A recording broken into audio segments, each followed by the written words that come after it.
তুমি কিন্তু ঠিকই বুঝতে পারো। তুমি মিথ্যা বললে কি হবে? আমি জানি তুমি আমাকেই খুঁজছো। মানে? মানে এই যে, আমি একটু কষ্ট পেয়েছি বলেই তুমি আমার কাছে ছুটে চলে এসেছো। না মানে আমি শুনলাম কেউ একজন হাসছে আবার কাঁদছে, আর এটা আমার কানে গেল, আর সেজন্য আমি বাইরে বেরিয়ে এলাম।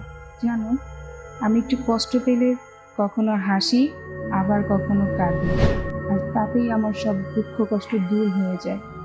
কি এমন কষ্ট তোমার, যেটা কাউকে বলতে পারো না, কার সাথে শেয়ার করতে পারো না, যার কারণে কখনো তোমাকে কাঁদতে হয়, কখনো তোমাকে হাসতে হয়? আর তাছাড়া তোমাকে দেখলে তো তেমন মনেও হয় না। মানুষের জীবনে এমন কিছু দুঃখ কষ্ট থাকে যা কখনো কাউকে বলাও যায় না, সহ্য করাও যায় না। একটা জিনিস কি জানো, তুমি তোমার দুঃখ কষ্ট এগুলো যদি কারোর সাথে শেয়ার করতে পারো, তাহলে তোমার কষ্ট অনেকটা হালকা হয়ে যাবে। তাই বুঝি